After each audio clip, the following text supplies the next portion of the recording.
Godwin John ministries வழங்கும் தினம் ஒரு சத்திய வார்த்தை. இந்த ஆடியோ நிகழ்ச்சிக்கு உங்களை அன்புடன் வரவேற்கிறோம்.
எங்கள் மீட்பெருமாகிய கர்த்தாவே, அடியேனுடைய வாயின் வார்த்தைகளும் எங்கள் எல்லாருடைய இருதயத்தின் தியானங்களும் உம்முடைய சமூகத்தில் பிரீதியாயிருப்பதாக. தினம் ஒரு சத்திய வார்த்தை. இன்றைய தலைப்பு ஆவிக்குரிய ஒழுக்கங்கள். வேதாகமத்தின் ஆதார வசனம் சங்கீதம் 1:3. அவன் நீர்க்கால்களின் ஓரமாய் நடப்பட்டு தன் காலத்தில் தன் கனியை தந்து இலை உதிராதிருக்கிற மரத்தை போல் இருப்பான். அவன் செய்வது எல்லாம் வாய்க்கும். இன்றைய தியான பகுதி சங்கீத புஸ்தகம் 1வது அதிகாரம். துன்மார்க்கருடைய ஆலோசனையில் நடவாமலும் பாவிகளுடைய வழியில் நில்லாமலும் பரியாசக்காரர் உட்காரும் இடத்தில் உட்காராமலும் கர்த்தருடைய வேதத்தில் பிரியமாயிருந்து இரவும் பகலும் அவருடைய வேதத்தில் தியானமாயிருக்கிற மனுஷன் பாக்கியவான். அவன் நீர்க்கால்களின் ஓரமாய் நடப்பட்டு தன் காலத்தில் தன் கனியை தந்து இலை உதிராதிருக்கிற மரத்தை போலிருப்பான். அவன் செய்வது எல்லாம் வாய்க்கும். துன்மார்க்கரோ அப்படி இராமல் காற்று பறக்கடிக்கும் பதரை போல் இருக்கிறார்கள். ஆகையால் துன்மார்க்கன் நியாய தீர்ப்பிலும் பாவிகள் நீதிமான்களின் சபையிலும் நிலை நிற்பதில்லை. கர்த்தர் நீதிமான்களின் வழியை அறிந்திருக்கிறார், துன்மார்க்கரின் வழியோ அழியும். ஆவிக்குரிய ஒழுக்கங்கள். வேர்ல்ட் விஷன் என்கிற தன்னார்வ தொண்டு நிறுவனத்தை சார்ந்த டோனி ரெனாய்டோ என்பவர் ஆஸ்திரேலியாவிலே பணி செய்து வந்தார். அங்கே அவர் மரங்களுடன் மெல்ல பேசுபவர் என அழைக்கப்பட்டார். அவர் ஒரு மிஷனரியாகவும் வேளாண்மை விஞ்ஞானியாகவும் பணியாற்றி வந்தார். 30 வருடமாக இயேசு கிறிஸ்துவை பற்றி பகிர்வதிலும் அழிந்து வரும் காடுகளான ஆப்பிரிக்காவின் சாஹில் என்கிற சஹாராவின் தெற்கே உள்ளவைகளை காப்பதில் தம்மை ஈடுபடுத்தி வந்தார். காலப்போக்கில் புதர் செடிகள் உறங்கும் மரங்கள் என்று ரெனாய்டோ கண்டுபிடித்த பின்பு அந்த புதர்களை பயன்படுத்தவும் அதை சுத்தம் பண்ணி நீர் பாய்ச்சவும் ஆரம்பித்தார். இவரின் இந்த செயல் மூலம் பல்லாயிரம் விவசாயிகள் ஊக்குவிக்கப்பட்டார்கள். அந்த புதர்களை காப்பதின் மூலம் மணல் அரிப்பினால் அந்த விவசாயிகளின் அழியும் விவசாய நிலங்கள் காக்கப்பட்டன. இதன் விளைவாக அந்த நகரில் உள்ள விவசாயிகள் தங்கள் வருமானத்தை 2 மடங்கு அதிகரித்தார்கள். அது மாத்திரமல்ல, ஒரு வருடத்தில் 23 லட்சம் மக்களுக்கு அதிகமாக ஆகாரம் அளிக்க முடிந்தது. அருமையானவர்களே, இந்த விவசாயத்தை சிருஷ்டித்த இயேசு இதே போன்ற விவசாய தந்திரோபாயங்களை பற்றி யோவான் 15ஆம் அதிகாரத்திலே, நான் மெய்யான திராட்சை செடி, என் பிதா திராட்சை தோட்டக்காரர், என்னில் கனி கொடாதிருக்கிற கொடி எதுவோ அதை அவர் அறுத்து போடுகிறார், கனி கொடுக்கிற கொடி எதுவோ அது அதிக கனிகளை கொடுக்கும்படி அதை சுத்தம் பண்ணுகிறார் என்று கூறுகிறார்.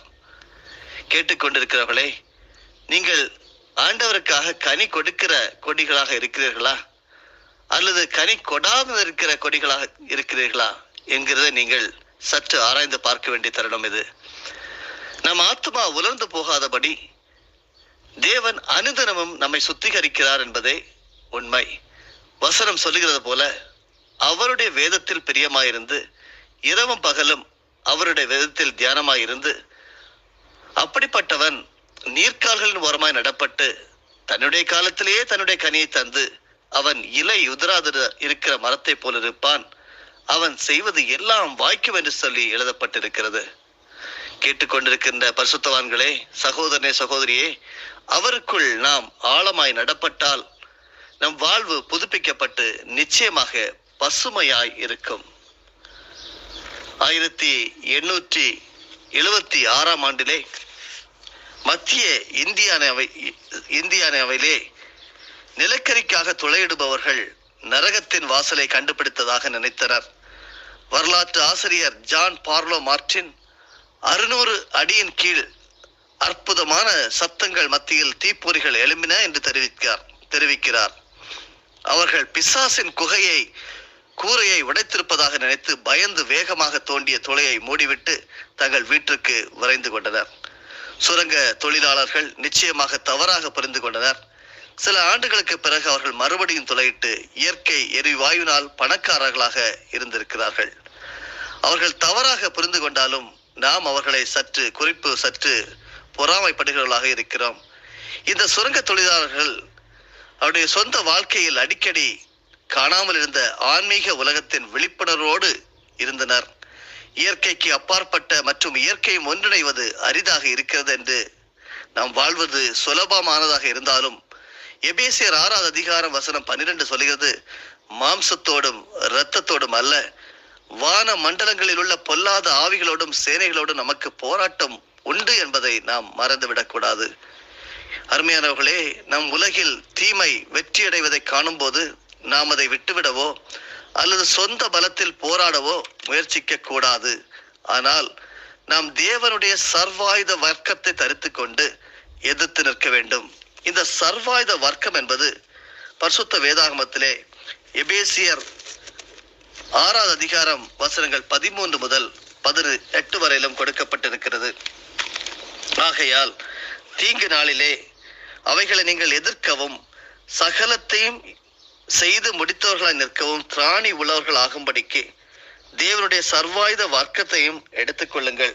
சத்தியம் என்னும் கச்சையை உங்கள் அறையில் கட்டினவளாயும் நீதி எனும் மார்க்கவசத்தை தரித்தவர்களாயும் சமாதானத்தின் சுவிசேஷத்திற்குரிய ஆயத்தம் என்னும் பாதரட்சியை கால்களிலே தொடுத்தவர்களாயும் பொல்லாங்க நெய்யும் அக்னி ஆஸ்திரங்களை எல்லாம் அவித்து போடத்தக்கதாய் எல்லாவற்றுக்கும் மேலாக விசுவாசம் என்னும் கேடகத்தை பிடித்துக் கொண்டவர்களாகி நெல்லுங்கள். இரட்சண்யம் என்னும் தலை சீராவையும் தேவ வசனமாகிய ஆவியின் பட்டயத்தையும் எடுத்துக்கொள்ளுங்கள். எந்த சமயத்திலும் சகலவிதமான வேண்டுதலோடும் விண்ணப்பத்தோடும் ஆவியினாலே ஜெபம் பண்ணி அதன் பொருட்டு மிகுந்த மன உறுதியோடும் சகல பரிசுத்தவான்களுக்காகவும் பண்ணும் வேண்டுதலோடும் விழித்துக் கொண்டிருங்கள். கேட்டுக்கொண்டிருக்கிறவர்களே, இதற்கு முன்பாக நீங்கள் நிச்சயமாக ஒரு முறையோ 2 முறையோ தேவனுடைய சர்வாயுத வர்க்கத்தை பற்றி நீங்கள் கேள்விப்பட்டிருக்கலாம், பரிசுத்த வேதாகமத்திலே வாசித்திருக்கலாம், தொலைக்காட்சிகளை பார்த்திருக்கலாம், சபைகளிலே போதகர்கள் உங்களுக்கு போதித்ததை நீங்கள் நன்றாக கேட்டிருக்கலாம். இந்த சர்வாயுத வர்க்கம் உடைய ஆவிக்குரிய வாழ்க்கைக்கு மிகவும் முக்கியமானது. இந்த சர்வாயுத வர்க்கம் என்பது முதலாவது சத்தியம் என்கிற சர்வாயுத வர்க்கம், வேதத்தில் இருக்கக்கூடிய அந்த சத்தியம், அதை நீங்கள் முதலாவதாக பற்றி கொள்ள வேண்டும். இதுல இருக்கக்கூடிய 7வது சர்வாயுத வர்க்கம் என்பது ஜெபம் என்கிற சர்வாயுத வர்க்கம். ஆங்கிலத்திலே God's full armour, the armour of God என்று சொல்லலாம். இதை நாம் தரித்து கொண்டு இந்த விதமான காரியங்களுக்கு நாம் எதிர்த்து நிற்க வேண்டும். அருமையானவர்களே, உலகத்திலே ஒருவேளை தீமை வெற்றி அடைந்து கொண்டே இருக்கிறது, நன்மையை நான் காணவே முடியவில்லை என்று சொல்லி போராடி கொண்டிருக்கிறீர்களா? நீங்கள் அதை விட்டுவிடவோ அல்லது சொந்த பலத்தில் நிச்சயமாகவோ போராடக்கூடாது. ஆனால் நாம் தேவனுடைய சர்வாயுதத்தை தரித்துக் கொள்ள வேண்டும். எப்படிப்பட்ட சர்வாயுத வர்க்கம்? முதலாவது சர்வாயுத வர்க்கம் சத்தியம், 2 நீதி, 3 சமாதானத்தின் சுவிசேஷம், 4 விசுவாசம் என்னும் கேடகம், 5 இரட்சண்யம் என்னும் தலைச்சீரா, 6 தேவனுடைய வசனம், 7 ஜெபம். இந்த 7 காரியங்களும் உங்களுடைய வாழ்க்கையிலே இருக்கிறதா என்கிறதை சற்று நிதானித்து யோசித்து பாருங்கள். அப்படி இருக்குமானால் நிச்சயமாக நீங்கள் எப்படிப்பட்ட காரியங்களையும் நீங்கள் மாம்சத்தோடும் இரத்தத்தோடும் அல்ல, வான மண்டலங்களுக்குள்ள பொல்லாத ஆவிகளோடும் சேனைகளோடும் இருக்கிற போராட்டத்தை வெற்றி கொள்ள முடியும். நீங்கள் பாக்கியவான்கள். வேதத்தை வாசிப்பதும் ஊக்கப்படுவதற்காக மற்ற விசுவாசிகளை தொடர்ந்து சந்திப்பதும் மற்றவர்களின் நன்மைகளை மனதில் கொள்வதும் நாம் பிசாசனுடைய திட்டங்களுக்கு எதிர்த்து நிற்க உதவி செய்யும். அருமையானவர்களே, பரிசுத்த ஆவியினால் நாம் நிரப்பப்பட்டு எதையும் எதிர்கொண்டு உறுதியாக நிச்சயமாக நிற்க முடியும். இப்படிப்பட்ட ஆவிக்குரிய ஒழுக்கங்களோடு நாம் வாழுவோம். நிச்சயமாகவே வசனம் சொல்லுகிறது போல நீங்கள் நீர்க்கால்களின் ஓரமாய் நடப்பட்டு உங்களுடைய காலத்தில் உங்களுடைய கனியை தந்து இலை உதிராதிருக்கிற மரத்தை போல் இருப்பீர்கள். நீங்கள் செய்வது எல்லாம் வாய்க்கும். சமர்ப்பிப்பீர்களா? அர்ப்பணித்து செபிப்போம்.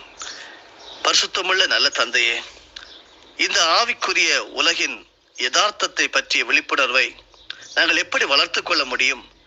அப்போஸ்தலனாகிய பவுல் எங்களுக்கு விவரித்து காட்டின சர்வாயுத வர்க்கத்தின் ஒரு பகுதியை நாங்கள் அணிந்து கொள்ள தேவன் என்று எங்களை அழைக்கிறப்பா.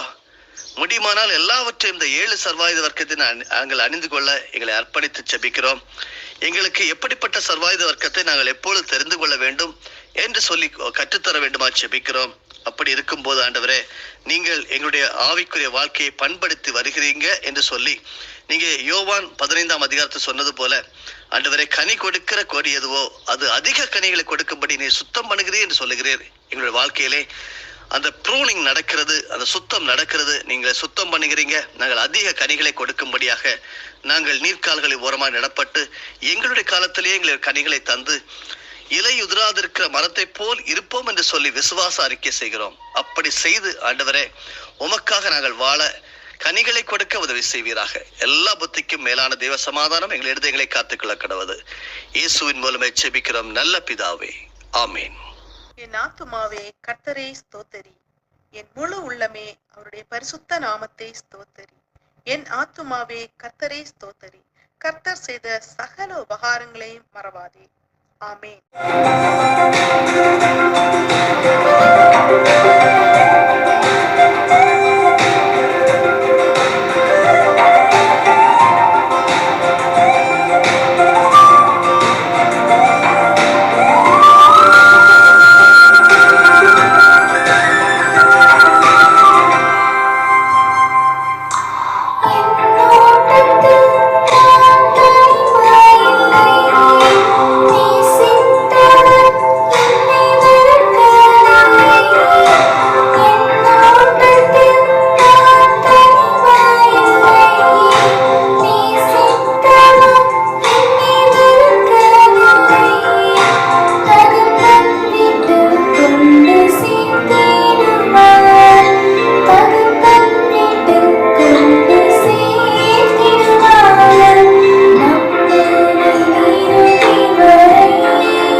ஆண்டவராகிய இயேசு கிறிஸ்துவின் மூலமாக உங்களை நாங்கள் மனமாற ஆசீர்வதிக்கிறோம்.